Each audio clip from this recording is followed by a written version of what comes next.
Hi everyone, welcome to Bible Bites episode 3. This week we're exploring the theme of lament in the Bible. It's Holy Week this week, so we are halfway between Palm Sunday and Easter Sunday. We're focusing in particularly on the last week of Jesus' life, where he enters Jerusalem, the triumphal entry, and the week heads towards the cross, and from the place of the cross we reach Easter Sunday and the empty tomb, a massively important time in the calendar, in the Christian calendar, as we reflect on this central part of the Christian story and of our faith. One of the aspects of this week that I'm often reminded of when we get to this time of the year is that for the people actually living through this story, it must have been such a roller coaster ride. It must have been such a painful experience and a painful journey to see these events unfold. And yes, of course, there's the joy and the wonder and the shock of Easter Sunday. But to get there, we have to travel through the week, and we have to travel through the cross. And it must have been just such a profoundly challenging time, and the sense of loss must have been deep amongst those who are closest to Jesus. And in amongst this, I want to explore the theme of lament, and particularly how lament might be useful for us today, especially in the way we think about prayer. So I want to use the Psalms of Lament, particularly Psalm 13. We're going to read just the first part of it, just to get us thinking on the topic. So Psalm 13, verses 1 and 2, the psalmist writes, "How long, O Lord, will you forget me forever? How long will you hide your face from me? How long must I take counsel in my soul and have sorrow in my heart all the day? How long shall my enemy be exalted over me?" I don't know if when you think of prayer, what comes up in your mind, but often I think of prayer in church, and it's often very well formulated. The words come together very nicely, it flows, and it's often fairly positive.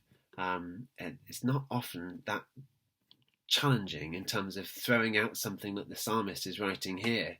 I can't imagine going to a Sunday service at a church and someone coming up to pray and shouting out, "How long, O Lord, will you forget me forever?" It's visceral, and it's honest, and it's painful. You can hear the pain in the psalmist's voice, and I can even hear a sense of anger. The psalmist here is bringing himself to the act of prayer. He's bringing himself to God, offering how he is feeling, what is going on, in just the honesty of it before God. I think that's an incredibly powerful witness to us about one of the dimensions of prayer that we can often miss. I think Christians are often expected to be the people of joy and happy, and we've got everything just so and it's all together. But as we all know, life happens and things go wrong, and during this time of social distancing there'll be many things that we'll be grieving for. Perhaps opportunities to see family and friends, holidays we've had planned, even just the opportunity to go out and be in amongst the community and amongst our normal routines. And I'm aware for many people as well that the home isn't a safe place, that it's actually a very challenging place to be for many different reasons, that this social distancing that we're practicing actually is a call to great sacrifice. And the word sacrifice, actually, I've heard in the news a few times. It's not a word we often hear, but it speaks of pain and it speaks of loss. I think in these times especially, we need to have a clear idea that, and a clear understanding that when we pray, we can bring these things to God, and that we can be very honest with him about the way in which we're feeling and the things in which we're struggling with. The psalmist doesn't hold anything back. And I think actually this relates very nicely to the theme of lament that we find in Holy Week, in Jesus' life, that Jesus in this week is heading towards the cross. He's heading towards the archetypal place of pain, of loss, of suffering, of abandonment. And yet it's not in spite of that, but it's actually precisely in that place that we find hope. Many of us will have put crosses up, or we might wear crosses or have a cross in our home, but the cross is the quintessential symbol of Christianity, and it's a symbol that depicts a violent death. Yet it's also the greatest symbol of our hope.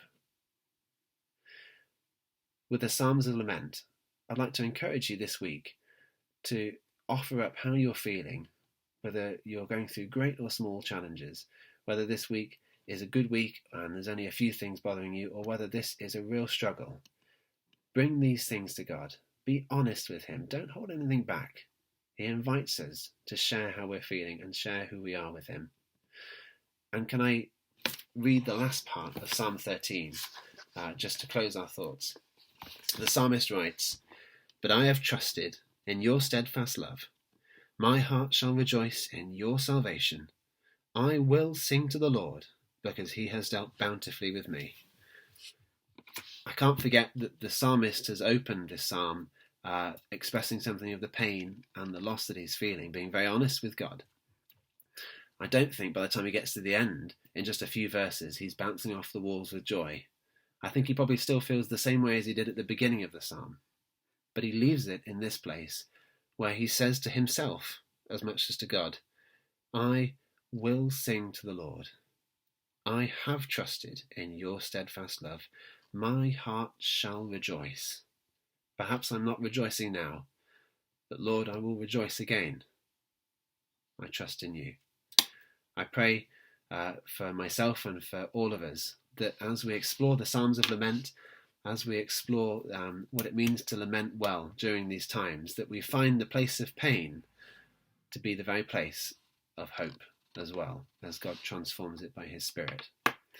I pray that this helps you as you explore these new and interesting times we're living through, and I look forward to hearing how it goes. Thank you.